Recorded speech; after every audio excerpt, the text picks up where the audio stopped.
Hi everyone, welcome to my YouTube channel. In the previous video, we have answered the first chapter of Biology Life Processes Unit Test Paper 1. In today's video, we'll answer the Unit Test Paper 2. So let us move on with the questions. First main, it is multiple choice question. First question number 1. In plants, the major function of xylem is the transportation of. So the major function of xylem. So as we know that what is the function of xylem, we'll see the options. Option A, water. Option B, food. Option C, amino acids. And option D is oxygen. So answer for this question. So the major function of xylem is to transport water. So answer for first question, it is A. Option A, water. So answer option A, water. So xylem conducts water. Next, we'll move to the second question. The site of complete digestion of carbohydrates, proteins and fats is. So where do the complete digestion of carbohydrates, proteins and fats? So it takes place in, we'll see the options. Options are like large intestine, stomach, liver, small intestine. So answer for this question, the complete digestion of carbohydrates, proteins and fats takes place in small intestine. So option D, small intestine is the answer. So we'll move to the third question. Question number 3, give reason. Ventricles of human heart have thick wall. So why do the ventricles of human heart have thick wall? So because to withstand with the high pressure flow of blood. In ventricle, the blood flows with high pressure. So to withstand with that high pressure flow of blood, they have thick wall. Next, we'll move on to the fourth question. Question number 4. Under what condition lactic acid is produced in muscle cells? So, in muscle cells, how does lactic acid is produced? Under what condition? We'll see the answer. So, under lack of oxygen in muscle cells, lactic acid is produced. So, under lactic acid has to produce means lack of oxygen in muscle cells leads to production of lactic acid. We'll move on to the question number 5. What is single circulation? Single circulation, single itself says it is one movement, one. So, single circulation means a circulation in which blood flows only once through the heart. If blood flows only once through the heart, then it is said to be single circulation. We'll move on to the next question. Question number 6. Explain the breakdown of glucose in aerobic and anaerobic respiration. So you have to explain this. This question carries 2 marks. So each question 2 marks. For 2 marks you have to write at least 4 points. So that explain the breakdown of glucose in aerobic respiration and anaerobic respiration. Both they have asked. So we'll look at the answer. Aerobic respiration means a respiration in which glucose will get breakdown in presence of oxygen. So aerobic respiration where glucose will get break into pyruvate in the presence of oxygen. So that is aerobic respiration. A respiration in which glucose will get breakdown in presence of oxygen. So we'll see with an equation. Glucose, it is a 6C compound. It breaks into 3C compound that is in cytoplasm. So the equation glucose, a 6C compound, breaks into 3C compound as pyruvate. Next, this pyruvate, the 3C compound means that carbon containing 3. So 3 carbon containing compounds. So the 3 carbon containing pyruvate in the presence of oxygen in mitochondria, it breaks into carbon dioxide, water and 36 ATP molecules. So this takes place in aerobic respiration. So 1, the glucose, the 6 carbon containing compound glucose breaks into 3 carbon compound like pyruvate. Then this pyruvate again in mitochondria in the presence of oxygen, it breaks into carbon dioxide, water and 36 ATP molecules will be formed. Next, we'll move on to the anaerobic respiration. So anaerobic respiration means a respiration in which glucose get breakdown in absence of oxygen. See here, absence of oxygen. Anaerobic representing an absence of oxygen. Now the 6C compound means the glucose in the cytoplasm, as usual it get into 3C compound pyruvate. 6 carbon containing glucose compound breaks into 3 carbon compound like pyruvate in cytoplasm. So further this pyruvate, the 3 carbon compound, the 3 carbon containing compound in cytoplasm, it breaks into ethanol, carbon dioxide and ATP. See, glucose get converted into pyruvate and pyruvate get converted into ethanol, carbon dioxide and 2 ATP molecules. So this takes place in the absence of oxygen. So this takes place in the absence of oxygen. So this is anaerobic respiration.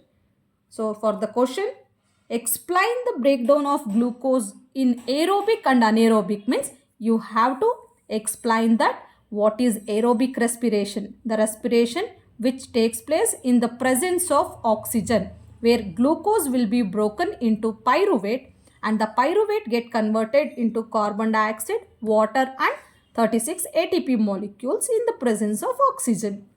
And anaerobic respiration, where glucose breaks down in absence of oxygen, glucose getting converted into pyruvate and pyruvate again in cytoplasm in the absence of oxygen get converted into ethanol, carbon dioxide and ATP. So this is about the explanation of aerobic and anaerobic respiration.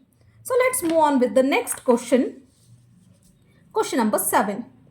Write the difference between blood and lymph. So differences between the blood and lymph. So we'll see the answer for the differences between blood and lymph. Blood, it is red in color. So we know that the blood is red in color. So that red color is due to the presence of hemoglobin. Okay. So blood is red in color due to the presence of hemoglobin. Lymph is colorless. That is due to the absence of hemoglobin. So blood contains hemoglobin and lymph, they do not contain hemoglobin. So second difference, blood contains RBC, WBC, plasma and platelets. Lymph contains plasma, WBC only. In blood there has WBC, RBC, plasma and platelets. But for lymph, only plasma and WBC will be there. Next, the next difference, blood transports material from one organ to another organ. Lymph transports material from tissue space into blood. The next difference, blood flows from means the pathway. The pathway of blood is it moves through arteries to capillaries, then capillaries to veins and veins to heart. So this is a pathway of blood. Arteries to capillaries, capillaries to veins, veins to heart. The pathway of lymph is from tissue space to lymphatic capillaries. You can write it as LC also, lymphatic capillaries. So from lymphatic capillaries to lymphatic veins and lymphatic veins to veins. So this is a pathway of lymph. So these are the differences between blood and lymph. So let's move on to the next question. Question number 8. Question number 8. Write the functions of salivary amylase. So you have to write the functions of salivary amylase. So we'll see what are the functions of salivary amylase.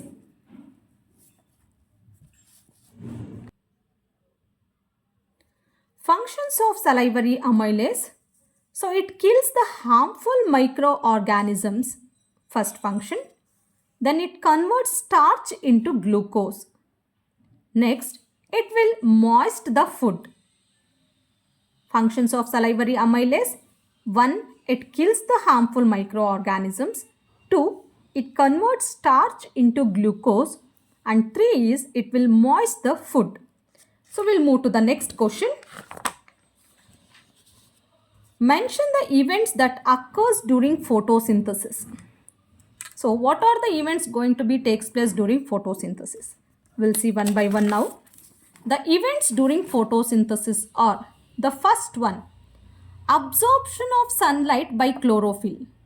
So first, chlorophyll absorbs the sunlight.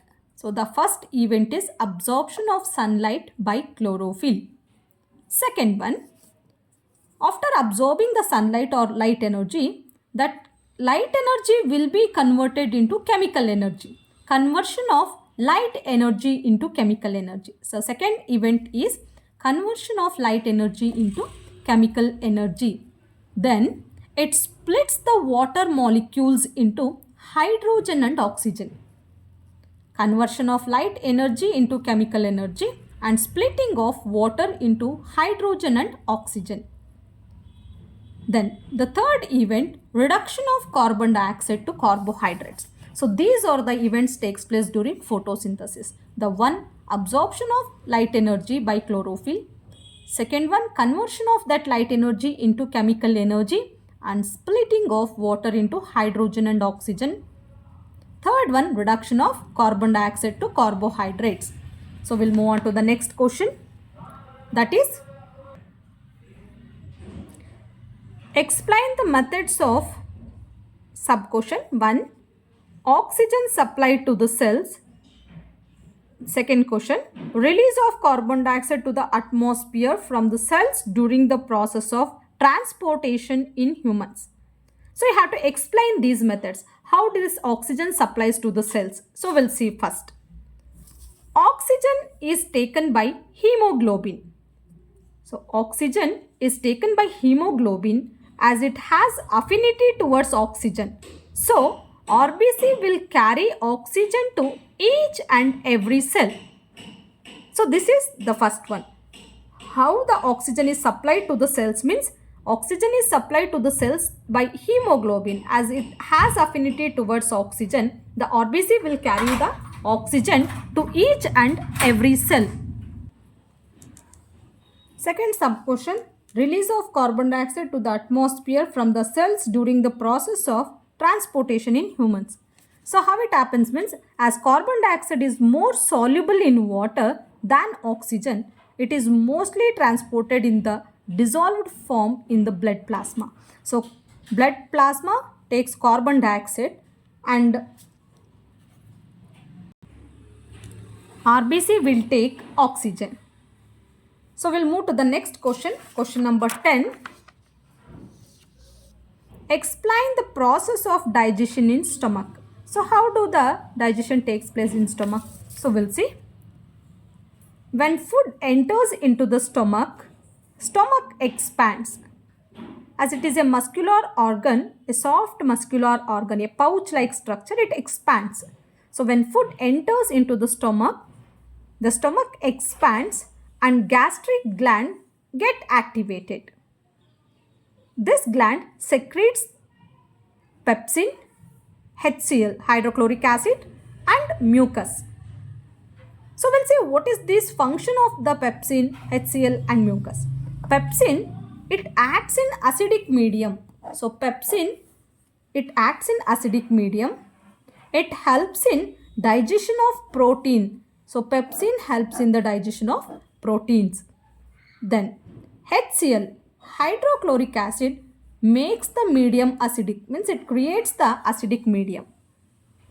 Then it kills the harmful microorganisms, the germs, the harmful microorganism will be killed by hydrochloric acid. Then the mucus, it protects the inner lining of stomach. So mucus protects the inner lining of stomach. So this is how the food get digested in stomach. Next, question number 11, the last question. It is the diagram question.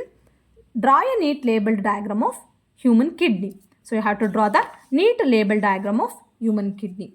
So by this, we have successfully answered the unit test paper 2 of life processes.